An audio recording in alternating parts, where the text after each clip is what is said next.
Hello students, welcome to my YouTube channel M Das maths tuition. আজকের class 10 এর পরিমিতি কোষে দেখি 12 গোলক চ্যাপ্টার করাচ্ছি বন্ধুরা। গোলক চ্যাপ্টার করাচ্ছি পার্ট 2। তো আজকের করাচ্ছি 9 দাগেরটা দেখিয়েছে। তার মধ্যে আজকে যে অঙ্কগুলো আছে তার মধ্যে 12 13 মোস্ট ইম্পর্টেন্ট আছে এবং 15 16 টাকেও মোস্ট ইম্পর্টেন্ট আছে। এসএকিউ এবং এমসিকিউ এর জন্য 15 16 আর 12 এবং 13 বড় প্রশ্ন মোস্ট ইম্পর্টেন্ট আছে। তো 9 দাগেরটাতে আছে 3 সেমি 4 সেমি ও 5 সেমি দৈর্ঘ্যের তিনটি নিরেট গোলক একে ব্যাসার্ধ বলে দিয়েছে। তাহলে তিনটি গোলকে ব্যাসার্ধ বলে দিয়েছে 3 সেমি 4 সেমি এবং 5 সেমি। তাহলে আয়তন কত হবে? তাহলে প্রথমটির আয়তন বা যার ব্যাসার্ধ 3 সেমি তার আয়তন বুঝতে পেরেছো? প্রথমটি লিখতে পারো, দ্বিতীয়টি লিখতে পারো, আর 3 সেমি ব্যাসার্ধের আয়তন লিখতে পারো, যেমন ভাবে লিখতে পারো।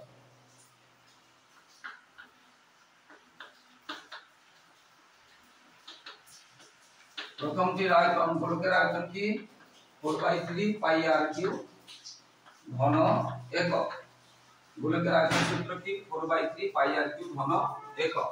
আর হচ্ছে ব্যাসার্ধ। তো প্রথমটি ব্যাসার্ধ দেওয়া আছে 3 সেমি, তাহলে 4/3 ইনটু পাই ইনটু 3 কিউব এবং ঘন সেমি আছে, ঘন সেমি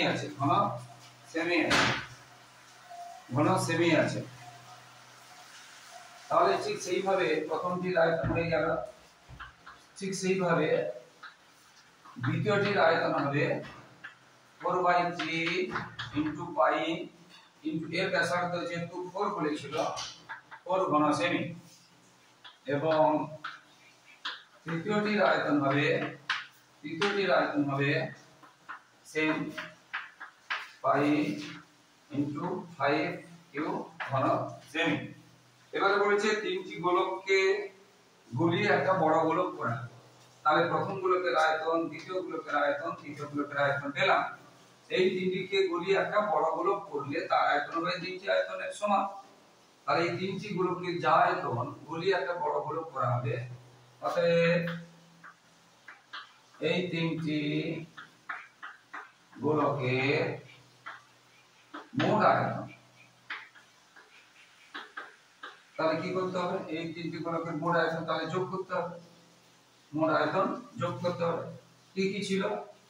একটা 4/3 পাই 3 কিউ ছিল, আর একটা 4/3 পাই 4 কিউ ছিল, আর একটা 4/3 পাই 5 কিউ ছিল ঘন সেমি। এখন এখানে 4/3 পাই প্রত্যেকটাতে আছে, তাহলে 4/3 পাই যদি কমন নিয়ে নিই তাহলে 3 এর কিউ 4 এর কিউ এবং 5 কিউ ঘন সেমি আমরা পাচ্ছি। অর্থাৎ 4/3 পাই, এবার 3 এর কিউ কত হবে? 3 3 9 3 7 আর 4 এর কিউ হবে 4 4 16 4 64, 5 এর কিউ হবে 5 5 25 5 125 ঘন সেমি। এবার এগুলো যোগ করব। আমি এখানে করে দিচ্ছি 4/3 পাই। এবারে তিনটে যোগ করব। 5 4 9 7 16 6 হাতে থাকলো 1, এটা আমরা যদি গুণ চিহ্ন দিই, আচ্ছা 5 4 9 7 16 6 হাতে থাকলো 1, 2 1 3 6 3 9 10 11 হাতে থাকলো 1, 216 ঘন সেমি। তাহলে তিনটি গোলককে গুলিয়ে ফেললে যে বড় গোলকটি হবে তার আয়তন হবে এটা, এত ঘন সেমি। সেইটা বড় গোলকের আয়তন, বুঝতে পেরেছো? সেই বড় গোলকের যে আয়তন এটা হলো এই যে 4/3 পাই ইনটু 216 ঘন সেমি। তাহলে সেই বড় গোলকে বলেছে ব্যাসার্ধের দৈর্ঘ্য কত? বড় গোলকের ব্যাসার্ধের দৈর্ঘ্য কত, বুঝতে পেরেছো? তো তাহলে বড় গোলকের আয়তন এটা হবে। তো বড় গোলকের ব্যাসার্ধের দৈর্ঘ্য কত হবে? আয়তন সূত্র কি? বড় গোলকের তো আয়তন এটা পেয়েছি আর ব্যাসার্ধ, তাহলে বড় গোলকের আয়তন এখানে যেটা বলেছে বড় গোলকের আয়তন কত হবে, অতএব বড় গোলকের আয়তন সমান হবে কত পেলাম? 4/3 ইন্টু পাই ইন্টু 216 216 ঘন সেমি। এবারে আয়তনের সূত্র আমরা কি জানি? এখান থেকে সূত্র অনুযায়ী 4/3 ইন্টু পাই আর কিউব। বড় গোলকের আয়তন ব্যাসার্ধ কত করলাম r, বড় গোলকের ব্যাসার্ধ করলাম কত r। তাহলে সেটা আমরা এখানে পেয়েছি, এটা গুণ দিতে পারো না, দিতে পারো কোনো ব্যাপার না, 216। যেখানে আমরা কি ধরেছি, ধরিলাম বড় গোলকের ব্যাসার্ধ বড়, এটা ধরেছি। তাহলে এখানে 4/3, এখানে 4/3, এখানে পাই এখানে পাই কেটে যায়। তাহলে আমরা কি পেলাম? তাহলে আমরা কি পেলাম 216 আর কি। তাহলে r সমান কত পাবো? এর ঘনমূল করতে হবে, মানে কোন সংখ্যা একই সংখ্যার সমান সংখ্যা 3 বার গুণ করে, ঘনমূল মানে 3 বার গুণ করে, 3 দিয়ে নয় 3 দিয়ে নয়, 3 টাইমস, নট মাল্টিপ্লাই বাই 3, এটা হচ্ছে 3 টাইমস, মানে 2 * 2 * 2 8। অর্থাৎ 8 এর ঘনমূল কত হবে না 3, অর্থাৎ সরি 3 না 2, অর্থাৎ 2 3 বার গুণ করলে 8 হবে। ঠিক সেরকম 216 কোন সংখ্যা ঘন, মানে এর ঘনমূল কত? তো 216 কে আমরা এখানে ভাঙবো। প্রথমে 2 দিয়ে যাবে, জোড় আছে বলে 2 একে 2, এখানে 16 দুটো একসঙ্গে ধরা আছে, 2 আসছে 16। যদি তোমরা শুধু এর গুণ লেখো তাহলে কিন্তু ভুল হয়ে যাবে। 2 একে 2 16 আছে, 2 8 16 দিলে হবে না, এখানে দুটো একসাথে ধরলে 0 দিতে হবে। আবার 2 এ যাবে, 2 5 এ 10, আবার 2 এ যাবে, 2 দিয়ে 4, 2 7 এ 14, এরপরে আর 2 এ যাবে না, এবার 3 এ যাবে, 3 3 এ 9 3। তো ঘনমূল বলেছে মানে 3 বার হলে একবার, 3 বার হলে একবার, তার মানে একটা 2 পেলাম আর একটা 3 পেলাম, মানে 6। অর্থাৎ 6 কে যদি তুমি 3 বার গুণ করো 216 হবে। দেখো 36 6 × 3 6 × 8 দেখো 216। সেটা আমরা কি করে পাবো? এইভাবে ভেঙে যাবে, এইভাবে ভেঙে যাবে, 3 বার হলে তবে আমরা লিখতে পারবো ঘনমূল। তাহলে ঘনমূল বলেছে যে 3, তাহলে 3 গুণ 3 মানে 6, যেটা এখানে করে দিলাম।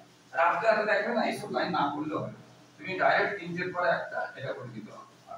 তাহলে আমরা এটা কত পেলাম? 6 পেলাম।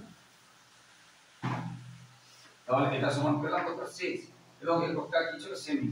এবারে ভাষাতে উত্তর লিখবে, অতএব বড় গোলকটির ব্যাসার্ধ কত হলো? 6 সেমি। ঠিক আছে, এটা খেয়াল রাখবে, অনেক সময় পরীক্ষায় এখানে ব্যাস চায়, তাহলে 6 যে বেরোলো তোমরা খেয়াল রাখবে, এটা উত্তর নয়। যদি ব্যাসার্ধ বলে সেটাই উত্তর, কিন্তু ব্যাস বলে তাকে আবার 2 দিয়ে গুণ করতে হবে, চেঞ্জ করে দিয়ে। প্রশ্নটা ভালো করে পড়তে হবে পরীক্ষা। বারবার বলেছি পরীক্ষার মূল কথা আছে প্রশ্ন ভালো করে পড়া। এই অঙ্কটাই দিল, শুধু লাস্টে একটু চেঞ্জ করে দিয়েছে ব্যাস কত। তুমি বইতে করে গেছো ব্যাসার্ধ কত, তুমি ভাবলে আমার এই অঙ্কটা এসে গেছে একদম সহজ, কিন্তু উত্তরটা তুমি ঠিক করতে পারবে না যদি ভালো করে না পড়ো। শেষে হয়তো ব্যাসার্ধ কত না বলে ব্যাস কত বলে দিয়ে দিয়েছে, সেই জন্য ভালো করে পড়তে হবে। এবারে 12 দাগের অঙ্কটা খুব খুব কঠিন আছে, 12 দাগের অঙ্কটা করাচ্ছি, খুব খুব কঠিন আছে। একটা বড় গোলক, ধরো একটা বড় গোলক, একটা ধরো বড় তরমুজ, তার ভিতর থেকে আবার একটা ছোট তরমুজ কেটে নেওয়া হলো গোল করে, মানে ক্রিকেট বলের মতো, বা কেটে নেওয়া হলো। একটা বড় গোলক থেকে কি করা হলো? একটা তরমুজ, মনে করো একটা বড়, তার থেকে আবার একটা গোল করে তরমুজ কেটে নেওয়া হলো। এটা গোলক, এটাও গোলক, এটাও গোলক, বৃত্ত গোলক। বা একটা বড় কাদা, যে গোল একটা গোলা থেকে একটা ছোট্ট, ওইখান থেকে একটা ছোট এবং কাদার গোলা গোল করে বের করে নেওয়া, এইরকম ঘটনাটা ঘটেছে। তাতে কি বলেছে? এই বড় গোলকের বলেছে এমন ভাবে কেটে নেওয়া হলো যে নতুন গোলকের বক্রতলের ক্ষেত্রফল, মানে এইটা বক্রতলের ক্ষেত্রফল আগের, বুঝতে পেরেছো? বক্রতলের ক্ষেত্রফল আগের গোলকের মানে এইটার ঠিক অর্ধেক হয়, অর্ধেক হয়।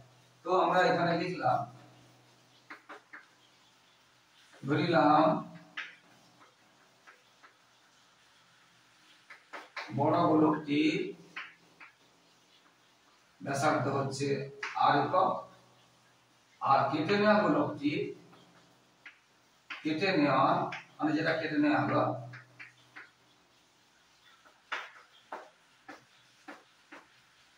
গোলকটির ব্যাসার্ধ ছোট r একক। বুঝতে পারলে? ধরিলাম বড় গোলকটি ব্যাসার্ধ বড় r একক এবং ছোট গোলকটির ব্যাসার্ধ মানে কেটে নেওয়া গোলকটার ব্যাসার্ধ ছোট r একক।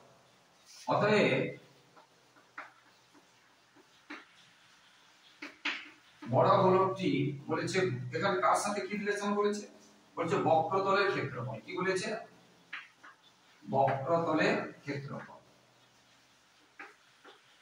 বক্রতলের ক্ষেত্রফল আমরা জানি 4 পাই r স্কয়ার বর্গ একক। বক্রতলের ক্ষেত্রফল কি? 4 পাই r স্কয়ার বর্গ একক। তো এখানে r টাকে আমরা কি ধরেছি? বড় r ধরেছি। বড় গোলকে তাহলে এখানে আমরা কি লিখব? বড় r লিখব। আর এখানে হচ্ছে কেটে নেওয়া গোলকের বক্রতলের ক্ষেত্রফল কি হবে? 4 পাই ছোট r স্কয়ার বর্গ একক। গোলকের ব্যাসার্ধ r ধরেছি, ছোট গোলকের ব্যাসার্ধ ছোট r ধরেছি। তাহলে বক্রতলের ক্ষেত্রফলের সূত্র কি? 4 পাই ব্যাসার্ধ স্কয়ার। এই বড় r বলে বড় r, এটা ছোট r। এদের মধ্যে রিলেশন বলে দিয়েছে যে আগের গোলকটি ঠিক অর্ধেক, এইটা এটার অর্ধেক। অতএব আমরা লিখতে পারি 4 পাই r স্কয়ার সমান 4 পাই r স্কয়ার বাই 2। বইতে বলেছে কেটে নেওয়া গোলকের বক্রতলের ক্ষেত্রফল আগের গোলকের বক্রতলের ক্ষেত্রফলের অর্ধেক। যে কোনো সংখ্যাকে অর্ধেক করতে গেলে 2 দিয়ে ভাগ করতে হবে। এখানে 4 এখানে 4 এখানে পাই কেটে গেল। তাহলে এখানে কি থাকলো? এখানে কি থাকলো? যে 2 r স্কয়ার সমান r স্কয়ার বা r স্কয়ার সমান 2 r স্কয়ার। আমরা এটাও লিখতে পারি, যেভাবে লিখতে পারি। তাহলে বড়টা যদি এখানে রাখি তাহলে এটা এর নিচে 1 আছে, এর নিচে 1 আছে, এটা কেটে দেব, এটা কেটে দেব। তাহলে 2 r স্কয়ার আমরা এখানে পেয়েছি। বা এর যদি আমি স্কয়ার তুলি, বর্গ তুলি, তাহলে এখানে বর্গমূল করতে হবে, এখানে বর্গমূল করতে হবে এবং সেটা বর্গমূল করলে আমরা কত পাবো? r এর r স্কয়ার বর্গমূল r বেরিয়ে যাবে, আর 2 বেরোতে পারবে না। বর্গমূলের ভিতরে 2 থাকলে বেরোবে না, 2 থাকলে বেরোবে না। r স্কয়ার মানে r into r, r into 2 বার r আছে, গুণ বেরিয়েছে, কিন্তু এই 2টা বেরোবে না। তাহলে ক্যাপিটাল R সমান পেলাম স্মল r ইনটু বর্গমূল 2। এটা তাতে রিলেশন পেলাম, এটা থাকবে, এটা কাছে থাকবে। বুঝতে পেরেছো? তাহলে দুটো গোলকের বক্রতলের ক্ষেত্রফলের শর্ত বলেছে, রিলেশন বলেছে অর্ধেক, সেখান থেকে রিলেশনটা পেলাম, এটা আমাদের কাছে থাকবে। এরপরে যে কথাটা আছে, তো বন্ধুরা যারা আমার ইউটিউব চ্যানেলটি দেখছো সকলকে অসংখ্য ধন্যবাদ, অভিনন্দন, শুভেচ্ছা। আর যারা আমার চ্যানেলে নতুন ছাত্রছাত্রী এবং যারা নতুন দেখছো চ্যানেলটিকে, প্লিজ চ্যানেলকে সাবস্ক্রাইব করো, শেয়ার করে একটু সাপোর্ট করো, একটু পাশে থাকো বন্ধুরা। তোমাদের জন্য লাগাতার পরিশ্রম করছি, তাই তোমাদের কাছ থেকে একটু সহযোগিতা, ভালোবাসা আশা করছি যে তোমরা আমার চ্যানেলকে সাবস্ক্রাইব ও শেয়ার করে একটু সাপোর্ট করবে, একটু পাশে থাকবে এবং লাইক কমেন্ট করতে ভুলো না। এরপরে কি বলেছে? কেটে নেওয়া অংশের আয়তনের সঙ্গে অবশিষ্ট গোলকের আয়তনের অনুপাত। দেখো একদম প্রথমে যে বড় গোলকটা ছিল, বড় গোলকটি আয়তন কত হবে? আয়তনের সূত্র আমরা কি জানি? 4/3 পাই r কিউব ঘন একক। কি হবে? 4/3 পাই r কিউব ঘন একক, বড় গোলক। কারণ ব্যাসার্ধ আমরা বড় ধরেছিলাম। এবার কেটে নেওয়া গোলকটির আয়তন কি হবে? না 4/3 পাই ছোট r কিউব ঘন একক। কারণ কেটে যেটা নিয়েছি তার ব্যাসার্ধ আমরা ছোট r ধরেছি, ছোট r কিউব ঘন একক। তাহলে পুরো বড়টা ছিল এটা, কেটে নিয়েছি এটা, তাহলে অবশিষ্ট মানে বাকিটা পড়ে থাকবে কত? এটা তো কেটে নিচ্ছি, কমে যাবে, বাদেই পড়ে থাকে এটা থেকে এটা। অতএব অবশিষ্ট গোলকের আয়তন কি হবে? 4/3 পাই r কিউব, এটা বড়টা থেকে এটা কেটে নিয়েছি, যেটা কেটে নিয়েছি সেটা বাদ হবে, পাই r কিউব ঘন একক। তাহলে 4/3 এবং পাই কমন চলে গেছে, তাহলে থাকলো r cube minus r cube ঘন একক। এটা কেটে না গোলকের পরে যেটা অবশিষ্ট থাকলো, এটা বড় গোলক, এটা কেটে নিয়েছি, এটা পড়ে থাকলো। এটা বড় গোলক, এটা কেটে নিয়েছি, তাহলে এটা থেকে বাদ দিলে এটা পড়ে থাকলো অবশিষ্ট। এটা আয়তন। এবারে আমরা কি করতে পারি, এখানে আমরা দেখো লক্ষ্য করে আগে আমরা বের করেছিলাম রিলেশন বড় আর সমান কি বের করেছিলাম, ছোট আর ইনটু বর্গমূল 2। তাহলে এখানে আমরা যদি এটা বসাই, দ্বিতীয় ব্র্যাকেট দেব কারণ এর কিউব আছে, তাহলে বড় আর এর জায়গায় আমরা কি বসাবো, ছোট আর, এই যে বড় আর সমান কি বসাবো, ছোট আর ইনটু বর্গমূল 2, ছোট আর ইনটু বর্গমূল 2, তার উপরে কিউব আছে আর এখানে এটা আছে, এটাকে দ্বিতীয় ব্র্যাকেট করব, এটা বসাবো। এবারে 4/3 পাই, এবারে r এর কিউব কত, আর 2 এর কিউব দেখো আমরা এই যে 2 এর কিউব মানে দুবার, কিউব মানে কত, তিনবার আছে, তো দুবার থাকলে কত, বর্গমূল দি কত, শুধু দি, আর এটা একবার বলে বেরোতে পারলো না। তাহলে বর্গমূল 2 এর কিউব মানে তিনবার আছে, বর্গমূল দি অর্থাৎ বর্গমূলের ভিতরে 4 থাকলে কত, 2 হয়।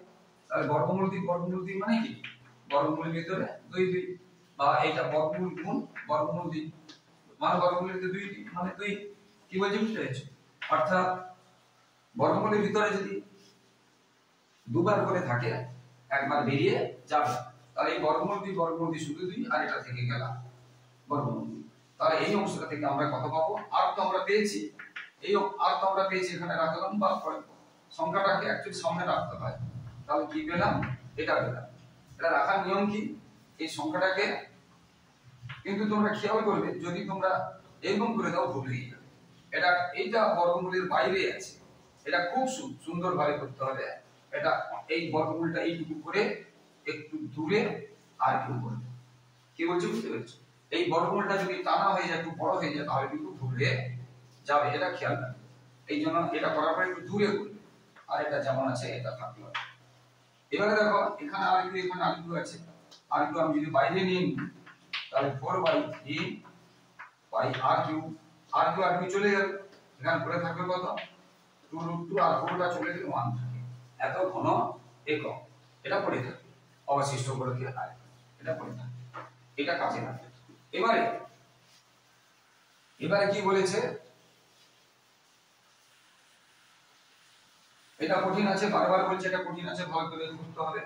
এবারে যেটা বলেছে যে কেটে নেওয়া অংশের আয়তনের সঙ্গে অবশিষ্ট গোলকের আয়তনের অনুপাত, কেটে নেওয়া অংশের আয়তনের সঙ্গে অবশিষ্ট গোলকের আয়তনের অনুপাত। তাহলে অবশিষ্ট গোলকের, আমি এমনি লিখছি, তোমরা ভালো করে লিখবে, আয়তন অনুপাত কেটে নেওয়া গোলকের আয়তন। তাহলে অবশিষ্ট গোলকের আয়তন আমরা কত পেয়েছি, অবশিষ্ট গোলকের আয়তন আমরা কত পেয়েছি, 4/3 পাই r কিউব ইনটু 2 মাইনাস এটা অনুপাত, কেটে নেওয়া গোলকের আমরা পেয়েছিলাম 4/3 পাই r কিউব, আমরা এটা পেয়েছিলাম প্রথমে যেটা কেটে নিয়েছিলাম ছোট গোলকটা, তার আয়তন 4/3 আমরা ওখানে লিখেছিলাম, আর এটা অবশিষ্ট গোলক। এবার দেখো এখানে 4/3, এখানে 4/3, এখানে পাই, এখানে আর চলে গেল, তাহলে এখানে পুরোটা চলে গেলে কি থাকলো, এটা থাকলো, আর এখানে পুরোটা চলে গেলে কিন্তু 1 থাকলো। এটাই উত্তর। এটা খুবই কঠিন আছে, কিন্তু মন দিয়ে তোমরা করবে, ইম্পর্টেন্ট আছে, কিন্তু এর থেকে সব আরো বেশি ইম্পর্টেন্ট অঙ্ক আছে তারপরে অঙ্কটা, তাই মন দিয়ে দেখো বন্ধুরা, ভীষণ ইম্পর্টেন্ট আছে তার পরের অঙ্কটা, মন দিয়ে দেখো বন্ধুরা। 13 দাগ একটা মোস্ট ইম্পর্টেন্ট আছে। 13 দাগেরটাতে কি আছে, তোমরা গ্লোব দেখেছো, গ্লোব বুঝতে পেরেছো, গ্লোব বাড়িতে যে এরকম করে যে ঘুরে যে গ্লোব দেখেছো, এইখানে একটা চাঁদা করা থাকে, এখানে একটা চাঁদা করা থাকে, যেটা ঘুরে। তো এই যে গ্লোব, এই গ্লোবটা, বড় যে গ্লোবটা, তার বলেছে ব্যাসার্ধ 14, পুরো ব্যাসার্ধটা 14 বলেছে, এইখান থেকে এটা ব্যাসার্ধ বলেছে 14, বুঝতে পেরেছো? আর ভূগোলের অক্ষটির বক্রতলে এত সেমি দৈর্ঘ্য ব্যাসার্ধ একটা বৃত্তাকার, এখানে যে ছিদ্রটা করেছে এটা বৃত্তাকার মানে কি, রুটির মতো চ্যাপ্টা, আর এই গোলকটা কিন্তু রুটির মতো চ্যাপ্টা না, এটা আছে তরমুজের মতো গোল, এটা আছে তরমুজের মতো গোল, কি বলছি বুঝতে? আর এটা আছে যে আটা রুটি আমরা বাড়িতে খাই, আটা রুটির মতো চ্যাপ্টা। বুঝতে পেরেছো? আটা রুটির মতো চ্যাপ্টা, তফাৎটা বুঝতে হবে। তাহলে এখানে একটা যদি আমি এর হচ্ছে ক্ষেত্রফল বেরোবে, আর এর একটা বেরোলে আর একটা 2 দিয়ে গুণ করে দিলে বা দুবার যোগ করলে দুটো দিয়ে দুটো আলাদা করে বের করা দরকার। আর এর যেটা বেরোবে এর হচ্ছে বক্রতলের ক্ষেত্রফল বেরোবে।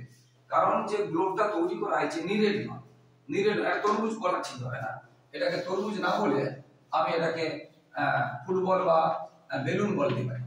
কি বলছি বুঝেছো? ফুটবলের মতো। কারণ গ্লোবের ভিতরে কিন্তু সলিড থাকে না, তরমুজের ভিতর সলিড থাকে না, ফাঁপা থাকে। এই পাত্রা গোল করে তৈরি করা থাকে ফাঁপা। তাহলে আমরা সেটা বের করব বক্রতলের ক্ষেত্রফল। কি বের করব? বক্রতলের ক্ষেত্রফল। বুঝতে পেরেছো? ভূগোলকের মতো। তাহলে ভূগোলকের বক্রতলের ক্ষেত্রফল, বক্রতলের ক্ষেত্রফল আমরা কি জানি?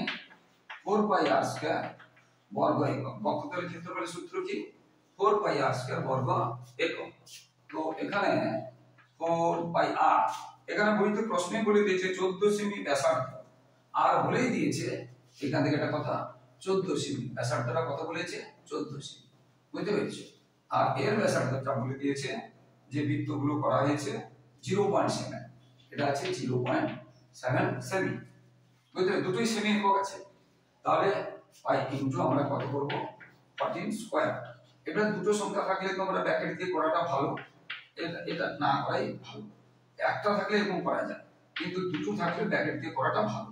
এটা যে একদম কেউ যদি না দেয় ব্র্যাকেট কেটে দিবে তা কিন্তু নয়, কিন্তু এটা উচিত, এটা ভালো লাগে। তাহলে বর্গ একক। তাহলে ভূগোলকটি মানে বড় যে গোলকটি তার বক্রতলের ক্ষেত্রফল কি পেলাম? 4 ইনটু পাই ইনটু 14। বুঝতে পেরেছো? 14 স্কয়ার বর্গ সেমি। বর্গ এটা কি আছে? বর্গ সেমি, বর্গ সেমি। এইটা এই পুরোটা মানে ছিদ্র তখন হয়নি। এবার এখানে ছিদ্র করে একটা অংশ বাদ দিয়ে দিয়েছি, এখানে ছিদ্র করে একটা অংশ বাদ দিয়ে দিয়েছি। প্রথম পুরো বেলুনটা বা পুরো ফুটবলটা ছিদ্র করা হয়নি, সেইটা হবে তার এই অংশটা। বুঝতে পেরেছো? এবারে এখানে বইতে বলেছে যে অক্ষটি, বুঝতে একটি ভূগোলকের অক্ষটির বক্রতলে এত সেমি দৈর্ঘ্যের ব্যাসার্ধ, দুটোই ব্যাসার্ধ বলেছে, দুটি বৃত্তাকার ছিদ্রে করা হয়েছে। তাহলে আমরা যদি দুটি লিখি একসাথে, একটা লিখে তাহলে দুই দিয়ে, বা একটি যদি লিখি তাকে দুই দিয়ে গুণ করলে 2 লিখব। একটি বৃত্তাকার ছিদ্রে, বৃত্তাকার বলেছে কি হবে? 4 পাই r স্কয়ার বর্গ একক। 4 পাই r স্কয়ার বর্গ একক। তাহলে আমরা কি পাবো? সরি 4 পাই বলে দিয়েছি ভুলে, বৃত্ত বলেছি পাই r স্কয়ার। গোলকের 4 পাই, সরি বৃত্তে পাই r স্কয়ার লিখেছি ভুলে, 4 পাই স্কয়ার বলে দিয়েছি। তাহলে একটি বৃত্তাকার ছিদ্রের ক্ষেত্রফল কি হবে? সূত্র মানে বৃত্তের ক্ষেত্রফল 4 নয় পাই হবে, শুধু পাই r স্কয়ার। তাহলে পাই r, এখানে r টা কি বলেছিল না 0.7 বর্গ সেমি। ব্যাসার্ধটা কত বলেছিল? একটা 0. সেমি। বুঝতে পেরেছো? 0.7 বলে দিয়েছি একটি। তাহলে দুটির কত হবে? একটির যদি এত হয় তাহলে দুটির কত হবে? না তাকে 2 দিয়ে গুণ করতে হবে, তাকে 2 দিয়ে গুণ করতে হবে, এত বর্গ সেমি। একটির ক্ষেত্রফল যদি পাই তাহলে দুটির ক্ষেত্রফল কি হবে? তাকে 2 দিয়ে গুণ করতে হবে। কি বলছি বুঝতে পেরেছো? এটা এবারে আমরা এটা বিভিন্ন ভাবে করতে পারি। এইগুলোকে আমরা এইখানে সমাধান করে এইখানে সমাধান করে করতে পারি, বা পরে এটা থেকে এটা পুরোটা যেটা ছিল এইটা, তার থেকে যে দুটো ছিদ্র বাদ হলো এটা, তাহলে পরে থাকবে কত? এটা থেকে এটা, যেটা প্রকৃত যেটা কি লাগবে, যে ধাতব পাত লাগবে, ধাতব পাতের ক্ষেত্রফল। তাহলে পুরো ছিদ্র না করার আগে পর্যন্ত ক্ষেত্রফল ধাতব পাতের এটা, দুটো ছিদ্র বাদ দিয়ে দিয়েছি এরকম করে দুটো, মানে এটা। তাহলে বাকি ছিদ্র বাদে ধাতব পাতের ক্ষেত্রফল কত হবে? এটা থেকে এটা বাদ দিতে হবে। বুঝতে পেরেছো? মানে ছিদ্র বাদে ধাতব পাত মানে ভূগোলকটি তৈরি করতে যে ধাতব পাতটা লেগেছে। বুঝতে পেরেছো? তাহলে আমরা যেহেতু এখানে করিনি, এখানে করে দিলেও হতো 14 গুণ করা, এটা যেহেতু করিনি আমরা তাহলে পরে করছি। তাহলে আমরা কি লিখবো? অতএব ভূ গোলকটির মানে আমরা কি বলবো, ছিদ্র বাদে ভূগোলকটি ধাতব পাতের ক্ষেত্রফল, ভূগোলকটি ধাতব পাতের,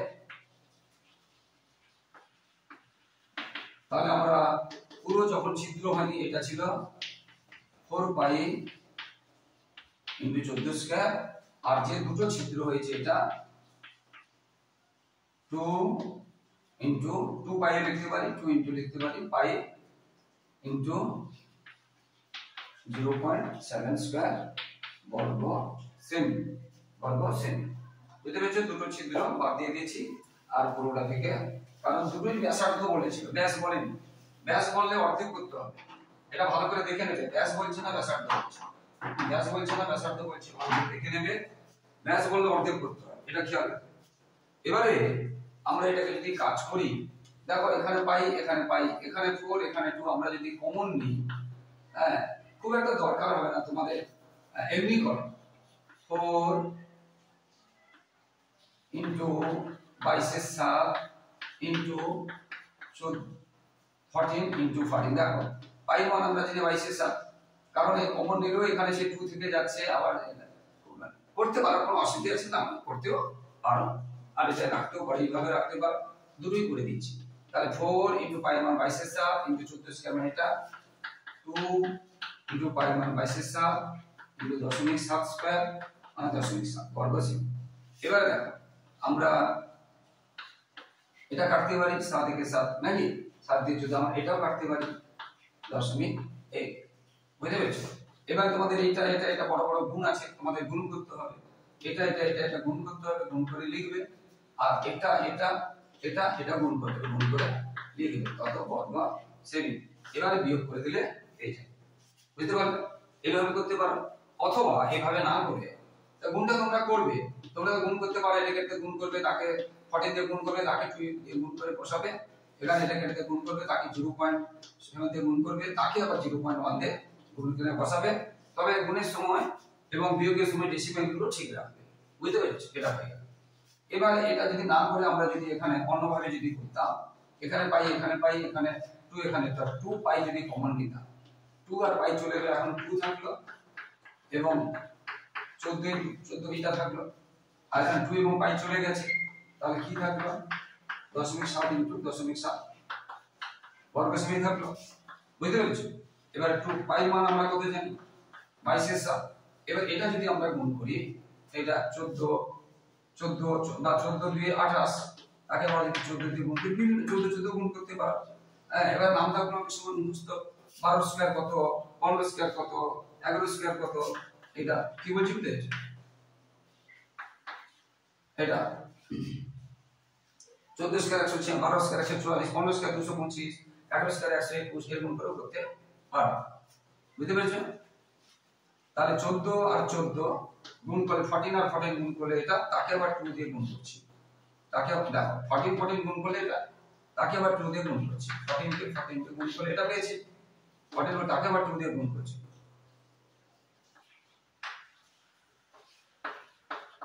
এখানে কোনো দশমিক নেই।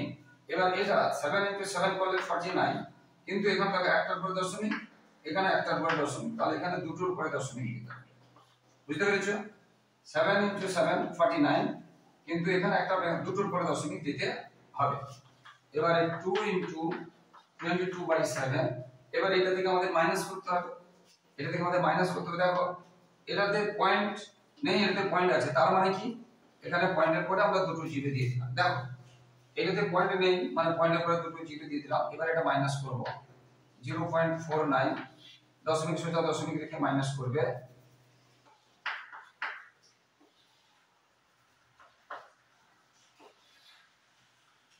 দশমিক রেখে মাইনাস করবে, তাহলে এখানে পয়েন্ট দিয়ে দুটো জিরো দিয়ে দিলাম, কারণ এখানে পয়েন্ট নেই। এবারে 10 এর এককালে 9, 9 5, এখানে 1 9 3, তার বড় সংখ্যা বাজে সংখ্যা আছে 391.51। এবার দেখো এটা 7 দিয়ে কাটে কিনা, হ্যাঁ 7 5 35, 4 41, আবার 7 5 35, হ্যাঁ 6 41, বুঝতে পেরেছো? 41 65 7 রং 63, হ্যাঁ সাথে কাটছে, সাথে কাটছে, এটা সাথে কাটছে, সাথে কাটছে। কি হচ্ছে 7 5 35, 41, আবার 7 5 35, 6 41, বুঝতে পেরেছো? তাহলে 65 7 9 63, 7 3 21, বুঝতে পারলে? এটা হচ্ছে ব্যাপার, এটা কাটছে 7 5 35, আবার এটা কাটছে সাথে। এবারে এটা এটা এটা গুণ করলে আমরা পেয়ে যাব, এটা এটা আমরা গুণ করলে এটা এটা এবং এটা মানে দুটোই যেভাবে যা একটু কঠিন আছে, গুণগুলো একটু কঠিন আছে, ধীর ভাবে করতে হবে, বুঝতে পেরেছো? এটা আবার গুণ করলে আমরা পেয়ে যাব। একটা বড় সংখ্যা আছে, তোমরা গুণ করবে, গুণ করলে পেয়ে যাবে। দিতে পারবে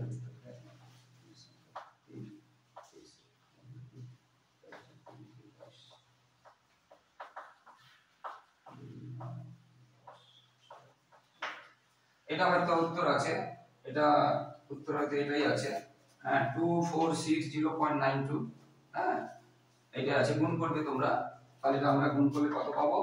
2460.92 বর্গ সেমি, এটা হবে উত্তর, বুঝতে পেরেছো? এটা কিন্তু মোস্ট ইম্পর্টেন্ট আছে, এটা মোস্ট ইম্পর্টেন্ট আছে, শুধু গুণগুলো কঠিন আছে, মাথা ঠান্ডা রেখে করবে, হ্যাঁ উত্তেজিত হওয়ার কিছু নেই, বড় ভাবার দরকার নেই, সুন্দর পরিষ্কার করে রাফ করবে, রাফটা যত সুন্দর নিখুঁত পরিষ্কার হবে অঙ্ক করতে তত সুবিধা হবে।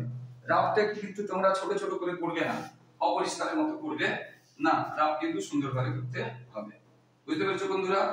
তো 15 থেকে 16 থেকেও ইম্পর্টেন্ট অঙ্ক আছে, তাই তোমরা অবশ্যই দেখবে, আমার ইউটিউবে কিন্তু পুরনো ভিডিওগুলোতে দেওয়া আছে, তোমরা প্লে লিস্টে গিয়ে সার্চ করবে যে ক্লাস 10 পরিমিতি কষে দেখি 12 ব্লক পার্ট 1 পার্ট 2 পার্ট 3 দেখে নেবে। 15 থেকে 16 থেকে মোস্ট ইম্পর্টেন্ট একদম আসবেই আসবে, একদম 100% গ্যারান্টি দিয়ে বলছি বন্ধুরা, 15 থেকে এবং 16 থেকে থেকে অঙ্ক অবশ্যই পাবে। তো বন্ধুরা সবাই ভালো থাকো, সবার ভবিষ্যৎ ভালো, অবশ্যই ফলো করো বন্ধুরা, পাশে থাকা একটু হেল্প করো বন্ধুরা, লাইক ও কমেন্ট করতে ভুলো না। সবার পরীক্ষা ভালো হোক, জয় হিন্দ বন্ধু।